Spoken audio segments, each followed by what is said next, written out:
they become pawns in the greater games, and they're unable to decipher what's happening. The operational head of this, if I may call them the mafia, are the military. So if you're in the military, it's like living in Scandinavia.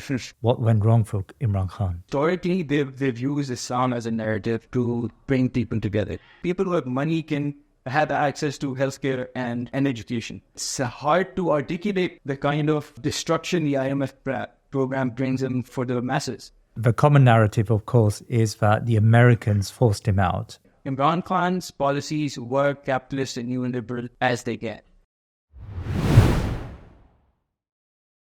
These past few weeks in Pakistan have been a roller coaster ride. We have seen the continued brazen army interference in elections that for so long has earned the country the dubious title of possessing a sham democracy. The country's elected leader, Imran Khan, is languishing in prison on what are trumped-up charges, and hundreds of his party members have been chased, arrested and incarcerated by what can only be described as the apparatus of a deep state. Election day was a sham, and it seems the army's designated successors are about to take their positions. But often, what is on the surface may conceal deeper facts. Today we have political analyst Kashif Gilani from Islamabad to discuss the situation with us. Rabbi Kashif Gilani, Assalamu alaikum wa rahmatullah, and welcome to the Thinking Muslim podcast. Wa alaikum assalam. And thank you for having me. Well, it's wonderful to have you with us. Now, I know you've recently come from Islamabad, and it's really a pleasure to have you join us today. Now, Kashif, let's start with the current situation. Pakistan is going through a turbulent week, as I said. Imran Khan's PTI party was not allowed to contest the recent election, so effectively a band of independents stood to represent his ticket in the parliamentary elections, and they received the greatest share of the vote, or at least the seat share in parliament. Can you take me through some of the attempts in this past week to thwart, to challenge his party, or at least his independence? Sure. So this is something that happens almost in every election, that there's a favorite party of the ruling elite, I call them the establishment. And then they use multiple tactics to make sure that the people that they want in power come in power. So Imran had his share of the favor of the establishment, but in recent times he's fallen out of their favor. And they've used multiple tactics to discredit him or make sure that he doesn't form the government. It began with them pressurizing people who were within his party to leave and form another party called Istehkam Pakistan. And then they used pressure tactics to make sure that people who wanted to take his party ticket for the election do not, and opt for other parties. And then there was election day rigging, where people didn't allow them to have online jalsas or congregate. So any political work that goes on through the election, they were denied that mostly. And then on top of that, so in Pakistan, you need a symbol to vote. Why do you need a symbol? So it's just a procedural thing. You stamp the symbol, and that's how they count the vote. So they don't want the name of the person you're voting for or the name of the party. So it's a symbol that you vote on. Yeah. And because of some legal issues, and that we could get into later as well, they were denied this, and the optics definitely look really bad, even though there's legal merit in the case, how it was laid out. And I would say that PTI were lazy in fighting their case, at least in the Supreme Court. But there's clear reason for them to deny it by the establishment. They've been, so the reason used to deny them, they've been doing this throughout their over two decades of history. They've been conducting elections like this. But this became relevant because the establishment didn't want them in power. And then even during the election, on the very election day, people finance election campaigns. Those people who would finance PTI's election campaigns They weren't allowed to give. It was made difficult for them to give them money so that they could transport voters from their houses to the voting stations. And then the controversy that's become really popular is that from every constituency, they have this Form 45 where they count the total votes, and then they are compiled and posted on Form 47. So there's a discrepancy on who won on Form 45 and who was eventually considered the winner on Form 47. So it's very clear that the state did maneuver and made sure that Imran Khan doesn't form a government in this election. And the internet went down on election day. Yes, that happened too.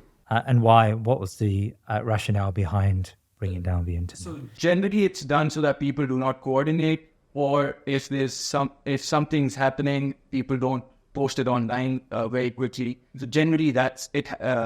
The perception is that's why it was put in place. But this isn't something that's uncommon in Pakistan. Whenever there's congregations, the government makes an excuse for a security threat and takes down the cell phone service and the internet service throughout the country. So it's not something very uncommon.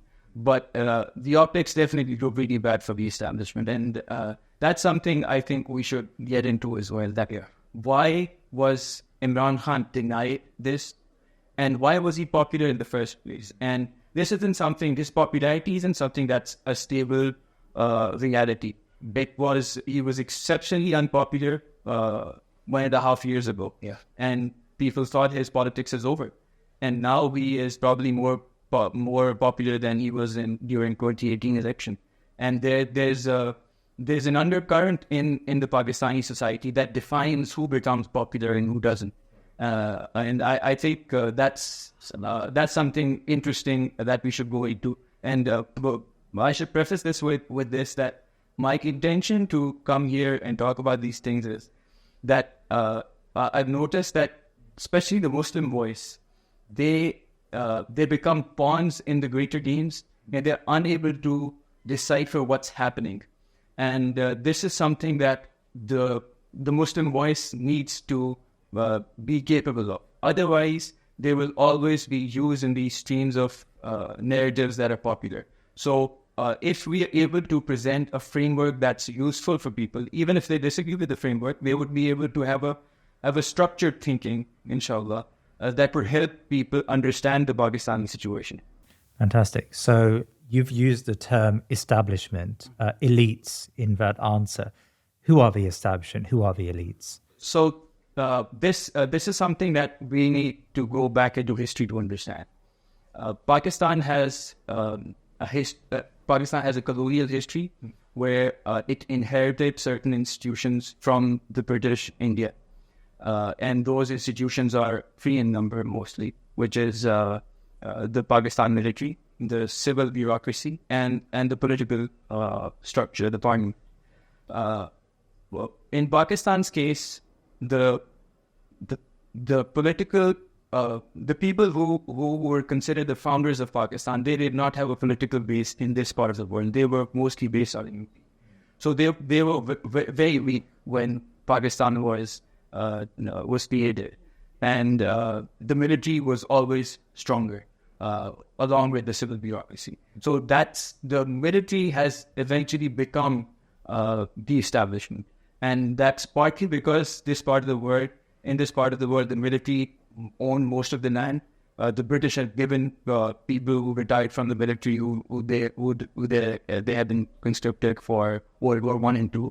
They retired them here in this part of Pakistan, and they were given land. And the major cities that the British developed here were also cantonments. So the military was disproportionately powerful in this part of the world anyway when Pakistan was small.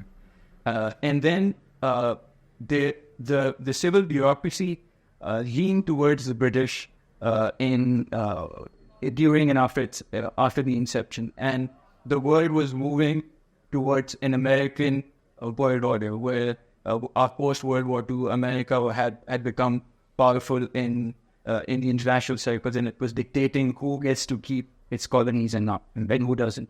So in such a situation, there's a lot of academic work to prove that America put forward its soldier reforms within Pakistan, and those soldier reforms disproportionately made the military elite even more powerful than the rest of the institutions, the colonial institutions Pakistan had inherited.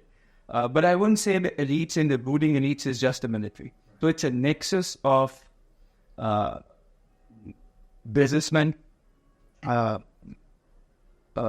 judges, people in the civil bureaucracy, especially the military generals, and some landlords too, who hold huge pieces of land, and a party, I would say, are politicians and businessmen at the same time.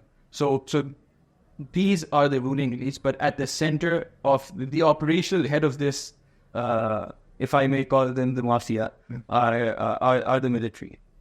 So, and when we're talking about the military, we're talking about Bajwa, Munir, the heads of the military. Yeah. Right. Okay. Now, how unified is that political elite? Because you suggested earlier on that those who come through this electoral process are the ones who are favored by the political elites.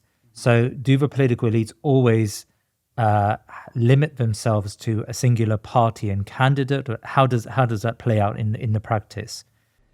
So it's not always one candidate. So let me tell you what the preferences of the establishment or the elites are, and then we'll be able to see how what choices do they opt for. So for the ruling elite, there are certain pillars of their decision making. One of them has been aligning with the U.S. So whoever the Americans think, whatever policy the Americans have for this region, and whoever can implement those policy prescriptions is usually becomes favored. And then there are local dynamics that determine who will be favored. And then in recent times, the military doesn't want to put all their bets on one horse. So they want a hung parliament, a coalition government anyway, so that they have more room to maneuver. So they don't want anyone to become too popular. They tried that with Nawaz Sharif, and it didn't play out well when he had a 2/3 majority. So what are those things? Well, the first thing is they want to align with the US, and that's the history of Pakistan. Pakistan has developed economically. Pakistan has built its irrigation systems, and Pakistan has built its military weaponry with the help of the US. And it's those programs that there's an institutional memory of how do you make Pakistan better or good, and the military and the ruling elite generally think it's aligning with the US. So that's one of the pillars. Yeah. The second pillar is that everything this has to happen through the colonial state that they've inherited. They do not want to change. They're fine with some amendments or reforms within this structure, but they are not in favor of entirely revamping the system. There are some debates of using the presidential system versus the parliamentary system, but that's about it. There isn't a conversation of major reform. There's the conversations of the civil military balance of power. The military is becoming too large, maybe cut down their budget, and there's an economy outside of this budget that the military has access to. Maybe it shouldn't have access to. So those are the only conversations that they have. But majorly, the ruling elite agrees that they will implement whatever they implement will be through this state. And then there's the third part that the ruling elite agrees with is that there has to be a national identity, and that national identity historically they've used Islam as a narrative to bring people together, and that began very early on. Probably it has roots in the formative story. Jinnah used this narrative as well, and it continued with Ayub Khan and everybody else who came into power. But recently, the rulers have started to move away from this since Musharraf the ruling elite have been moving away from this narrative of using Islam as the binding force. So they want to use Pakistan's identity or its traditional roots, its link with India, and everything except Islam to define this. So these are the three things that are close to the heart of the military and the establishment when they're making those decisions. And whoever they are not fine with generally doesn't align with them in some of these things. But I would posit that Imran wasn't doing any of them. Imran aligned with them in most of the things except for his narrative. So the narrative that's becoming popular in Pakistan is also threefold. It's the people of Pakistan want Islam to be at the center of whatever ruling structure that they have. So there's a narrative. The popular narrative is that the state is illegitimate. So for some, it's because of its colonial history. For some, it's because the judicial system doesn't deliver. There's some popular cases in point, as you pointed out, Imran Khan's experience with the judiciary, but otherwise too, people can wait for generations to get their cases sorted. So there's a consensus that the judiciary doesn't work. Then the education system is completely broken down. People who have money, it's completely privatized. People who have money can have access to healthcare and education. So there's a consensus that, and then there's a narrative that although there are soft powers that do accept Pakistan as a legitimate Islamic state, but the popular narrative is that it's unable to deliver on any substantial Islamic promises. For instance, it can't even get rid of the interest. So the state has multiple times ruled against the interest, declared it haram all over again, as if that's something we needed to learn. But the state is unable to even remove something so basic because it's, and we could get into that eventually, because it's entrenched within the global economic system that even within this system of nation state and global finance, you will be able to get rid of interest that easy. So because of those promises not being delivered for all of the stakeholders, the state is illegitimate. Then in terms of the second point is being pro-West or leaning towards America. Especially after 2001, but even before that, the Pakistani society has been moving away from, it's no more enamored with the Western ideals, and it's moving away from the promises of the liberal world. And that's another wedge that's been created within the ruling establishment and the gender population. Especially, I would say that war and terror cemented that for most of the people, even people within the ruling elite too. So I would say that even within the ruling elite, there are factions, so it's not a monolith. One of the factions was led by General Hamid Bur, who was the head of ISI in 1988. And he formed an alliance, IJI, that actually created the Islami Jamhuri Ittihad, it was called. And it's launched Nawaz Sharif as the ruler of Punjab back then. So this idea had, it resonated with the ruling, part of the ruling establishment as well. But after Musharraf, those parts of the ruling establishment were sidelined. So the second narrative but it still resonates with a lot of the people who are in the military, not the generals, but junior officers and the general population, that aligning with the West and leaning on the US would not be fruitful in its, especially after war and terror in Gaza. That has cemented it for the people that depending on the military, depending on West and the US and the global order, will not unify us as an ummah, would not allow us to implement Islam within our society or practice anything that is close to Islam. He poses as anti-American, where he talks about the Riyasat-e-Madinah, which is an Islamic state, and he talks about the illegitimate state, and he's been consistent with it. He began with judiciary, then he moved to the politicians, and now he's added the military establishment to the list.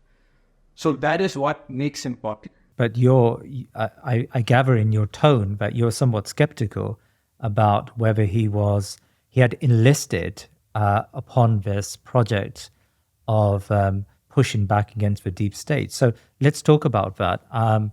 The Pakistani establishment allowed Imran Khan to come to power. They supported, I think that's a popular narrative which I would like you to address, but they supported him, or at least enabled him and his movement to come to power. I think that's perfectly acceptable to say.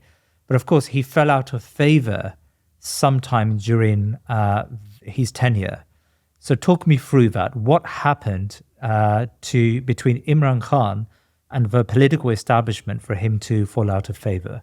Okay. So I think I haven't substantiated the fact that although his narrative is what's on the street, like a populist narrative, which he's saying what people want to hear, but he is with the establishment on the other points. So, for instance, while he's been saying that Donald Trump had a cipher and he kicked him out, but he was kicked out because of that. At the same time, he's been reaching out to the Americans and he's lobbying in America to make sure that he becomes acceptable for them, despite his street narrative. And he's even before that, he enabled the Trump government to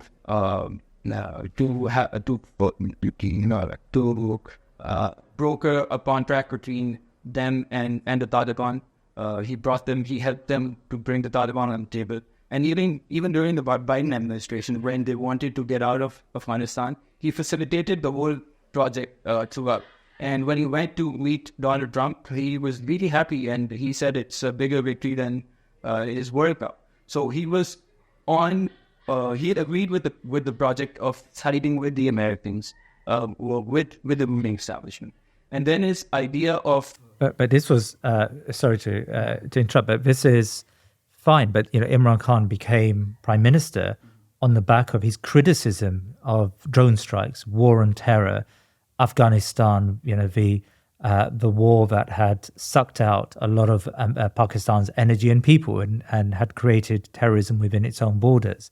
Are you saying that was no more than rhetoric, or was there a substantial policy initiative that we could cite that's anti-American? So the part of the establishment that I said Hamid Gul was heading, this was their opinion. Okay. So in early 2001, Hamid Gul was able to create a faction so he headed that faction within the ruling establishment, who had all these CNET narratives checked. They were anti-American. They wanted Islam having a greater role in the region. They had this. They coined the term of Pakistan's strategic depth that went all the way up till Central Asia, and they were very critical of the state, especially the part that belonged to the institution that was represented by the seasoned politician. So this is something that Hamid Gul popularized, and Imran Khan.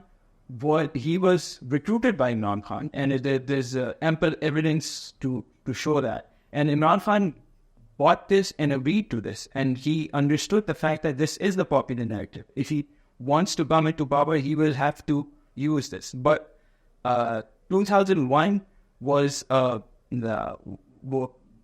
switch in American policy towards Afghanistan discontinued this project for at least a decade.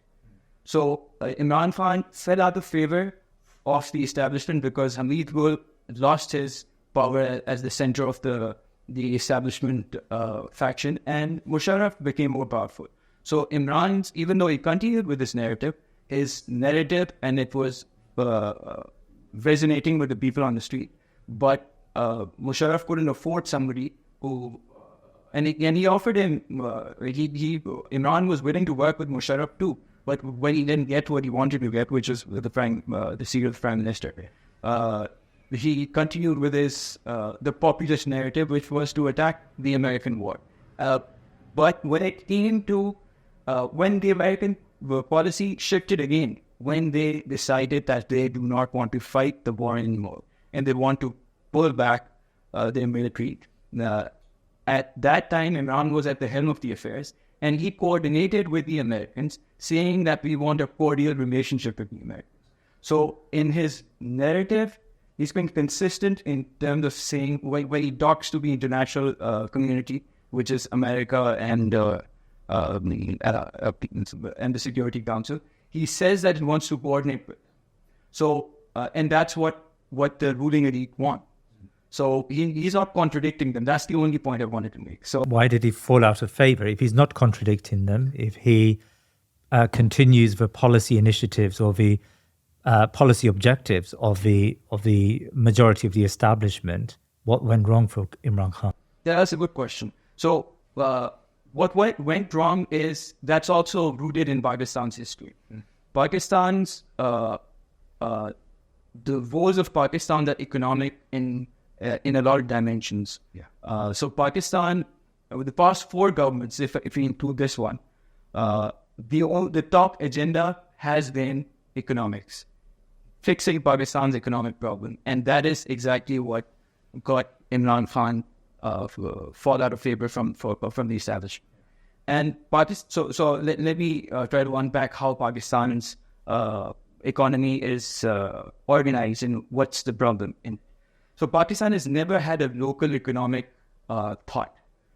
It has always borrowed from the colonial ideas and the American world order to solve its problems. So as I mentioned initially, when Pakistan was created, it depended on the World Bank and the IMF to create its agricultural system. Pakistan was actually worried at one point in time that it might not be able to produce enough food for the people who are migrating from India. But Pakistan was able to hit surplus in the 60s. How was that possible? It was possible because Pakistan took loans from IMF and World Bank and implemented the Green Revolution. It was spearheaded by the Americans. They gave them the seeds, the technology, and they funded it to make sure that Pakistan increases its agricultural yield. And those neoliberal programs that the World Bank and the IMF initiated created a consumer economy in Pakistan. Even though it did industrialize Pakistan in some ways, the Imran Khan era, it increased the agricultural yield, but it also created a huge, a consumer economy, which Pakistan was not able to sustain. And now Pakistan has 2 basic problems. One is it has to import almost everything that the people use, which means there will always be a dollar deficit that Pakistan cannot fund. And then the state has a fiscal deficit, which means it is unable to generate enough money through taxes and whatnot. And it has to lean on its monetary policy, which is essentially printing money or taking loans. And in Pakistan, even the printing money comes through taking loans. So the commercial banks, they take loans from the state bank. The state bank prints money, gives them the loan on a lower interest rate, and then those commercial banks lend that money through the T-bills to the exchequer. So there's a debt cycle Pakistan is trapped in for the dollar economy and the functioning of the state, and that's the problem that the past 4 governments have been asked to resolve. And after the first 2, and since the ruling elite is convinced that the only way to resolve this problem is by leaning on the American plan, which is working with the IMF, working with the World Bank. And Imran Khan, although he did follow through with this in the first 2 years, and then but that made him exceptionally unpopular. Why?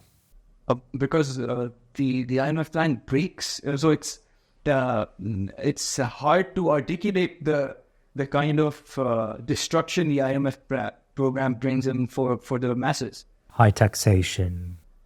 It's poor public services. Not just that, it's incredible inflation, because they devalue the money. They, as you said, they increase taxes. They don't let the state subsidize anything, and they make sure that the state manages its monetary policy through the banks, which means that Pakistan stays in that debt trap, that it's going to the IMF in the first place. But on top of that, it makes sure that those interest-seeking banks stay afloat, but the people have to pay the price. So if I could just give you an example to make you understand that, in the past 5 years, the price of a car has gone from a normal sedan has gone from 20 lakh rupees to almost 50 lakh rupees, which is more than double. And 50 lakh rupees is so much money that if somebody is a new entrant into the labor force, they would not be able to save enough money, maybe in their lifetime, to buy a car. Yeah. So that means this program just in the past. So this is the fourth government that will implement the IMF program consecutively, and just in these 5, 6, 7 years of time, Pakistan's middle class has completely disappeared. Right. This was during Imran Khan's tenure. This was during the period where we see Imran Khan in power. So it began during Hakan Abbasi's rule in his last year. It began then, the recent IMF programs, and it continued through Imran Khan's tenure in the first 2 years. And then eventually, COVID actually gave him a breather. So during COVID, IMF allowed Pakistan to not implement the policy prescriptions that they were forcing Pakistan's hand on. And he did what everybody else normally does, which is implement the IMF program. When they become too unpopular, you switch it back to printing money and funding the consumer economy. That creates both those debts, which is the fiscal deficit for the government and the dollar debt, because everything is imported, and that pumping in that money creates that consumer demand that asks the market to import items from abroad. So him doing that exacerbated the situation. So he did that for a year when IMF had given them a breather, but he continued doing it because he had become really unpopular, and he had to depend even more on the establishment for even smaller maneuvers within the parliamentary setup. And when the military saw that, just like all the other players that they've backed, he is unwilling to take the blame or to become unpopular and implement the American plan of going with the IMF. So they decided that there should be a switch in government, and they thought him being then both of them being on the same seat, it would be a bloodless, if I may say, transition, and they would be able to bring him back because they aren't comfortable with the other party anyway. And the other party is within the military, if I may say, their constituency. That means the officers and their families, they resonate. The narrative that resonates most with is the narrative that Hamid Gul came up with, which is anti-American, which is anti-political, historic political rulers, which is PMLN, People's Party, and it is a narrative where the identity of Islam has a role to play. So because the military establishment wanted him out, and he was empowering the narrative of the street and the people who are within the military, he became really difficult to remove. And that is what we see eventually play out. Right. So the common narrative, of course, is that the Americans forced him out, and Donald Woo and the Cipher has become dominant in their story of Imran Khan's fall. Your argument seems to suggest that that may have played a part, but actually it was mostly down to domestic considerations. He fell out of favor with the army because he was no longer willing to implement the economic policy prescriptions of the army. Yes. So he wasn't able to... so the army thinks, the establishment thinks, and the capitalists who were associated with the military establishment think that neoliberal policies are going to resolve their woes. Why do they think that? I mean, it's been years under this IMF World Bank prescription, and the economy is flailing. So their idea of how the world works is very rudimentary, I would say. Really? So in their experience, siding with the Americans has given them dividends, and that's the empirical evidence to say you do whatever the Americans say. So for instance, they modernized their military with the American aid during the Zia era. They were able to resolve a lot of problems for their domestic economic problems when they received aid from Musharraf, and they were able to industrialize during the Woo Khan era. All of them happened because of the American help.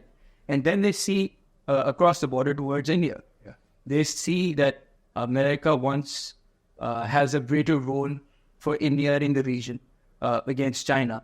And that is what's making the Indian economy become so large, because America is willing to give India a share in the global supply chain. And that is what's making it export so much and develop a domestic economy. And they say that China was also able to develop because America allowed it to be a part of the global supply chain. And Taiwan also developed because of this. And South Korea also developed because of this. So if we lean towards the Americans, and they will give us a share of this global economy. Yeah. But what they do not understand is, or they underestimate, is that China didn't really follow through with the neoliberal policy they were acting. So they don't appreciate the things that China didn't do, and are still willing to follow what the Americans have prescribed. But do you think that Imran Khan understood that? Because you've ascribed the word rudimentary to the policies of the deep state, but at least in some of Imran Khan's speeches where he talks about China, he refers to the China model, and he talks about at the United Nations, I remember, General Assembly, he talked about Shanghai versus New York, and was making a comparison between the potholes in the New York streets and the shining buildings in China, and maybe there is another model that we can subscribe to. Was that a recognition by Imran Khan that things are that is far more granular and far more advanced maybe than, as you said, the ruling establishment? So this is also this has been a popular narrative within part of the military establishment, that siding with China might resolve these problems. So the military did move towards China in its arms development because they thought the Americans weren't dependable partners in the military's armament development. So they did side with China, and there are reports of even during Musharraf's era initiating the Belt and Road project with the Americans. So it's something that the military also has been thinking about, and they thought that China would be able to would be a good partner for them to defend on, especially when dealing with India. But the military, so that's where the cooperation with the Chinese ends. It's building the military infrastructure, it's getting the JF-17 built, and building a few other things. When it comes to actual policies, Imran Khan's policies were capitalist and neoliberal as they get. Whether it was initiating the health card, which is modeled on the American insurance, exactly. Whether it was privatizing schools, even if you look at narratives of people who were right-hand men like Fawad Chaudhry then, who would say that the state is not supposed to run petrol pumps, which is a neoliberal idea of making a case for privatizing national resources. And they were also making a case to privatize the steel mills and the NEA. So Imran Khan's policy prescriptions have been consistently neoliberal, but the narrative does sometimes say that he wants to use other models, but they don't play out in action. But then how does that then collide with the Riyasat Madinah model, the Medina Islamic model that he talked about. And remember one speech where he discussed the first welfare state was established by the Prophet ﷺ. So how do we tie that imperative with what you describe there of a very neoliberal premised tenure of Imran Khan? So I would say this has been a battle of all the populists who have tried to use the narrative of in Islamic state, whether it was Mahdi Muhammad, who Imran Khan says that he's learned so much from, whether it's Erdogan of Turkey, or whether it was Imran Khan, that they've tried to nationalize the Islamic project. They've tried to limit the Islamic project within a nation state, and that in itself is it's an oxymoron. It's an oxymoron. It doesn't work. So by its very nature, if you stick with the Westphalian idea, if you stick with the global financial institutions, if you do not want to confront the American model at its very core, at its very objectives, you would not be able to carve a place where you can actually implement Islam. And Islam cannot be, you can't pick and choose. For instance, even though he said Riyasat al-Madinah, but he wanted to model the parliamentary democracy of Britain. He wanted the welfare state of the Scandinavians, and he wanted the industrialization of the Chinese. So none of this makes sense. So nobody, all of these are the 4 different models that he's referring to, which gives credence to the idea that he's just being a populist. He's just saying whatever resonates with the people. And when it comes to policy prescriptions, his team has no ideas. He has no ideas. They end up depending on the IMF and the World Bank to tell them what is possible in this world. So when it came to actually implementing things, that's where he was stuck. All right. I want to go back to an earlier point you made about the composition from within the army. And you described, especially at the time of Hamid Gul, that there was opposition to the westernized policies, and maybe the street narrative was more fairly reflected within this schism or this sector of the army. So the army is not a monolith. I think that's the point you made. Is that still the case today? Do we still have divisions within the army that are tussling for power? And how does that play out when it comes to Imran Khan's incarceration? So the military is a very organized institution, and there's some things that there's an agreement on. One is that the Pakistani state is the military. That's an agreement within the army, and they don't disagree on this. But like any organization, there are personal ambitions and people want to get to the top, and there's always that infighting. And then you could also, just like the society, you could broadly divide the military into inclinations and proclivities. For instance, there is a portion of the army that is Islamically inclined. You'd find people who are regular in their prayers. You'd find people who are crying for Gaza. You'd find people who weren't happy with the Pakistanis leaning towards the Americans in the war that weren't there. And then there are people who are nationalists, who would say that our focus has to be in Pakistan. So if America says Kashmir cannot be the central issue, we'll have to let it go. If saving the economy means not speaking about Gaza, that's what we're going to do. If having JF Thunders means that China will supply them to the Myanmar, and they'll use it to kill the Rohingyas, we'll let it. So there's a nationalist segment that its focus is Pakistan. So and that's them. And then there's a large portion of people who are just careerists. They're in the military because that's the institution that gives you the most perks. So it's if you're in the military, it's like living in Scandinavia. If I were to borrow Imran Khan's words, everything is paid for, from your teenage to until you die. Whether when you get sick, you'll get the top healthcare facilities in Pakistan.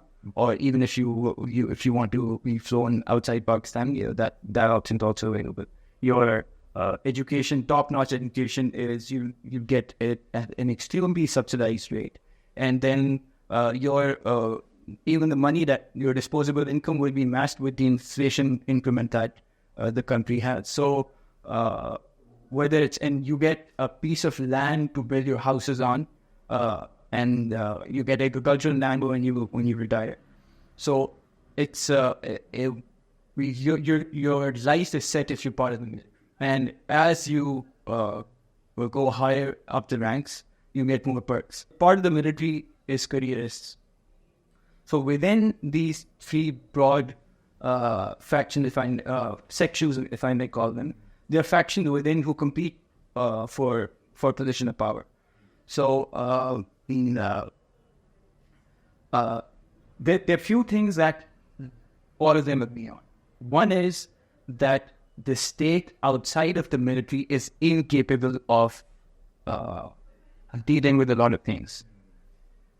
Foreign policy, domestic security, and now economy has also been added to the list because it's a national security issue. So those are things they think they have to be a patron of. That's an agreement across the board. And then there's an agreement across the board that the politicians are incapable, incompetent, and they have the vested interest to steal and loot when they come into power. So that's also a broad narrative that's acceptable within the military. So when Imran Khan fell out of favor of General Bajwa, there was a substantial number of people, even in the higher up ranks, who supported Imran's narrative that bringing back Nawaz Sharif and People's Party will not resolve this problem. We have a consensus that they are one of the causes of our problems. So it was very difficult for Bajwa to convince the military generals who had retired since Hamid Gul's time, and their family and their extended family, and a lot of people who were still in the military. It was very difficult for him so he had to strong arm the military to make sure. So people's pensions were cancelled. People would try it. People would let go. There were court-martials against people who defied orders. So this was turned into a national security issue, especially the 9/3 incident where there was some violence on the street because of the support Imran Khan, because of this clash. So Bajwa tried to turn this into Hafiz Saab tried to turn this into a national security issue, and then use this as a pretext to force people, even within the military, to hush them. But I would say, even though he was successful in hushing them, there's immense pressure on him to not be so heavy-handed with Imran, or he might not. So he's having a hard time. So there's still support for Imran within Imran in these three narratives that I've spoken about within the military. Within the military, okay. And the relationship between the military and the United States. Again, during the Musharraf era, we were conditioned almost to believe that the army is in effect a puppet of the United States, almost very similar to the Egyptian army and its close relationship with the Americans. I mean, how would you describe that relationship? I would say the Americans imported the Pakistani model to Egypt, not the other way around. So Pakistan is always I would say this region was exceptionally important for the US to control. And when Pakistan was created, it was right after World War II, when the Cold War was picking up, and this region was Asia. There was a slogan within Pakistan, Asia Lal Hai, which means Asia is communist, essentially. And the communist bloc that the American treated as one bloc was becoming really strong within this area. And Pakistan was able to build its case to be America's forefront ally to resolve this conundrum. And America's experience with Yugoslavia told them that there's a chance that they can break this coalition. And they used Pakistan to bring China they hadn't even recognized China back then. Taiwan was China, and mainland China didn't even exist. So they used Pakistan to break the communist bloc, and so that's when the relationship I'd say started cementing for Pakistan, which is Pakistan became the forefront ally, and India. Because let me go back and say this, that when America started heading the world order, it asked France and Britain to let go of all its colonies, and because America wanted its own control, even though it portrayed itself as the same era in anti-colonial force, but it wanted to implement a neo-colonial model where America got the larger share of things. But Britain had the political savviness to not just divide the land in a way where America wouldn't be able to take the whole pie, but also create a non-aligned movement, which it asked India to join in on. That allowed this part of the area to stay within the control of the Commonwealth or Britain. So Pakistan, from the very get-go, in order to deal with India, in order to build its local institutions that were lopsided or truncated when it inherited from the colonial times, and an economy that was very primary in its nature. In order to do all of that, Pakistan had to lean on to the MICs, and that relationship cemented very early on, because Pakistan's ruling structure was military-dominated. And within the first 10 years, the military was able to overpower the civil bureaucracy anyway. And the soldier reforms that were put in place from the very beginnings defined a relationship with the Americans. So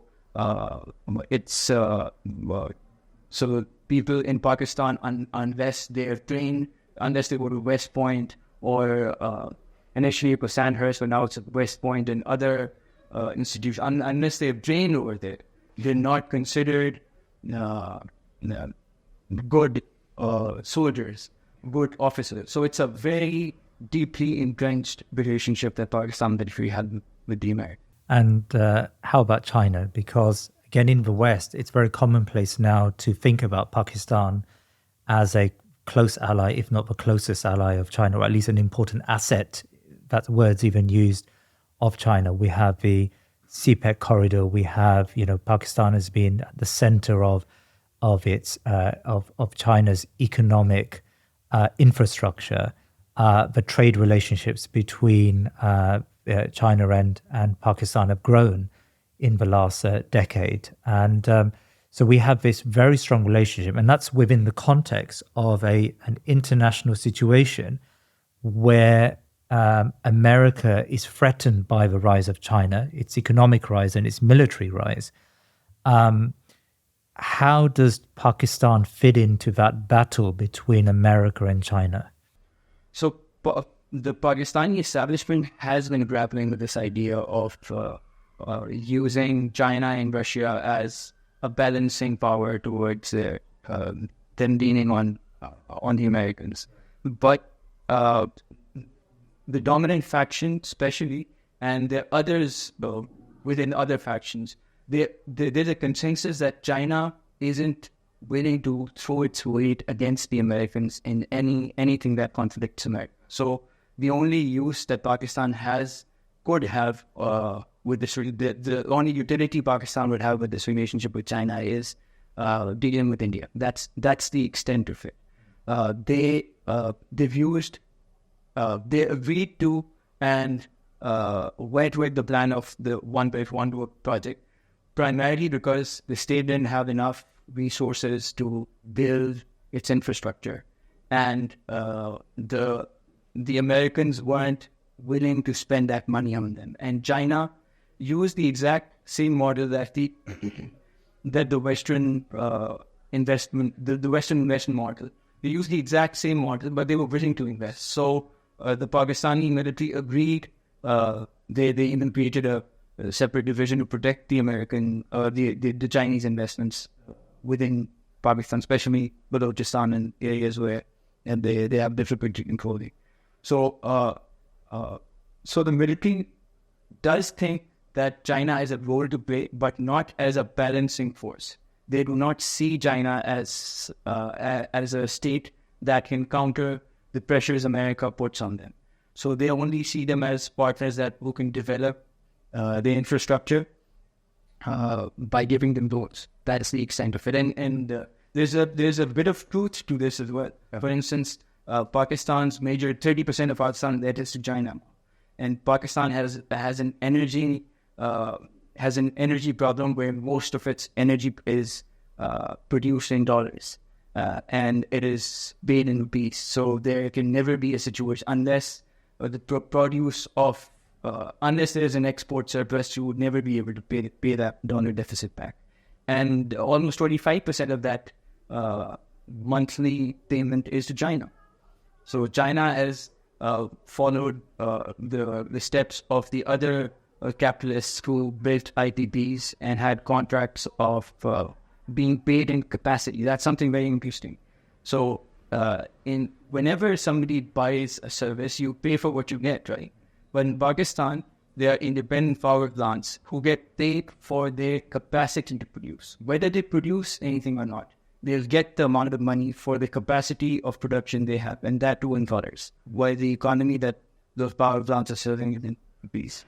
So the experience has also been of a capitalist who is using either its excess capacity to offload its excess capacity within Pakistan markets, and is willing to help Pakistan build some of its military equipment, but it doesn't go beyond that. Whenever Pakistan has needed any support to posture or to resist any demands of the Americans, China hasn't offered any. So the military sees China as a lightweight in the international economy. It doesn't see it as a partner that's dependent.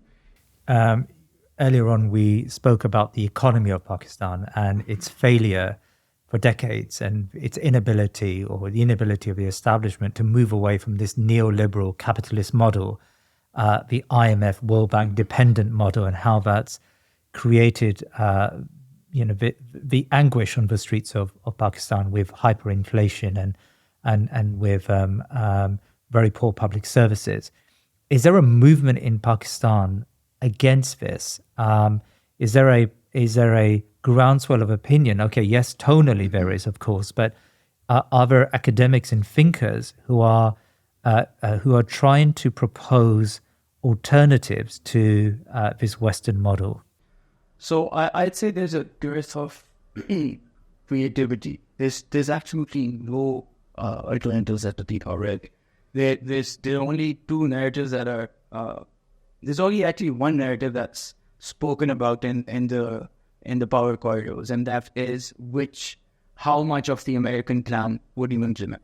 Although there are some conservative voices, especially in the Nawaz who want to hold the American hand, but also not let it make the moves when they're implementing the IMF plan, the ones led by Assad and some old capitalists.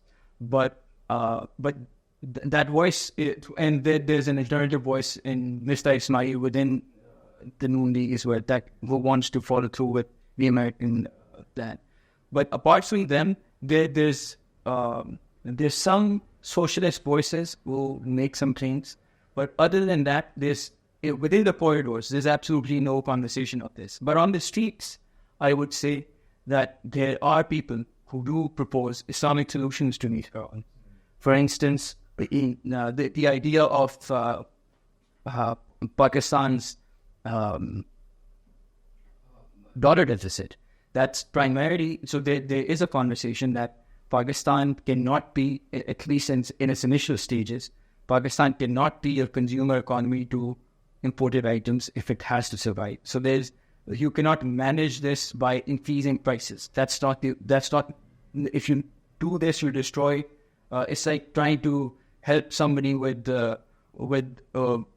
cancer. You have to be. It's a delicate situation. You can't chop off a limb and say the cancer is resolved, right? So you have to be more there are steps to the procedure you have to take. So the first step has to be that you stop depending on the dollar. You stop depending on the dollar for your energy needs. That has to be the first step. And you'll have to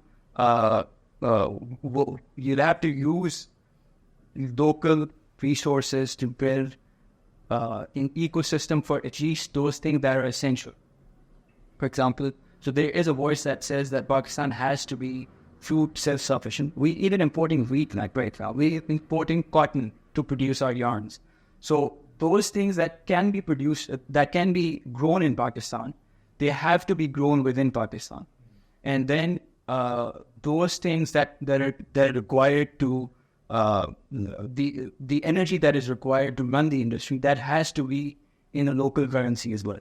So, for instance, there is a voice that says that if we were to integrate the economy of Central Asia, Iran, Afghanistan with Pakistan, like a single economy, then you would be able to deal in the same currency when you're buying coal, gas, and oil and water resources to generate the energy. And that's the only. If we have these two things in place, you will be in a position to bargain with the Western world to give you a share of the global supply chain. Unless this is in place, you have no bargaining chips. And whatever models you implement, they get you deeper into the debt traps that Pakistan is in. Kashif bhai, we have a lot of students who come to Britain to study economics from Pakistan.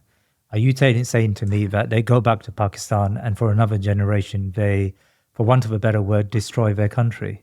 That's an unfortunate reality, that there are people who have studied from LSE and Harvard and the Chicago School, but the policy prescription, they're stuck within the capitalist framework. You'll find people who are either fans of Milton Friedman or who are fans of John Maynard Keynes. So you wouldn't find, and both ideas within Pakistan, they talk about either it's it's privatizing and letting go of all the infrastructure that's causing Pakistan fiscal woes, or they talk about printing money to build infrastructure. Those are the only things they speak about. And the problem with this is that we need to if we were to give credence to the voice of the street, which is that nothing apart from Islam is acceptable. There's a part of the narrative that says the state is illegitimate because it doesn't help them practice Islam, or rather it impedes, it creates problems for them when they're practicing Islam.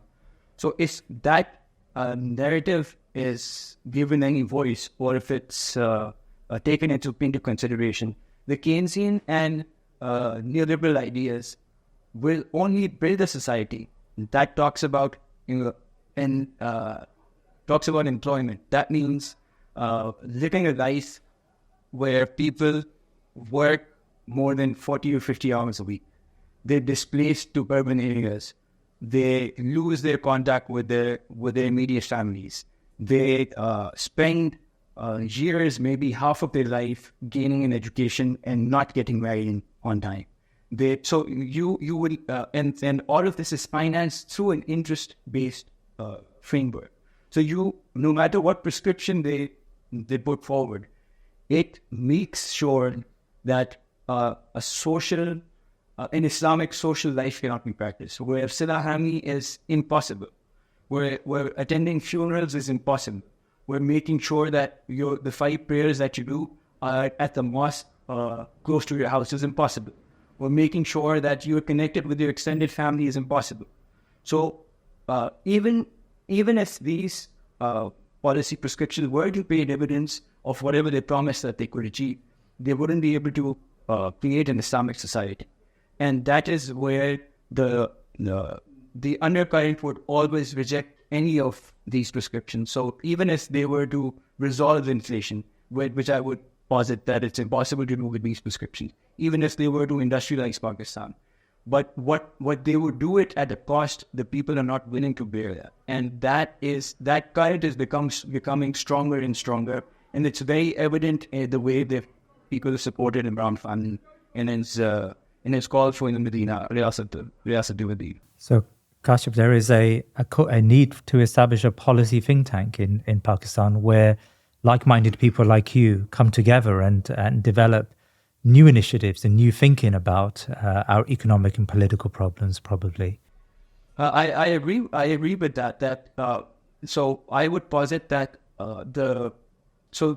I said there are four historical things that impact the Pakistani politics. The fourth one is Pakistan's connection with the Mughal Empire and the Islamic heritage of this place. And the custodian of that heritage is the ulama. And unfortunately, the ulama have allowed themselves to disconnect from this reality, and they're the people who least understand how the world is operating.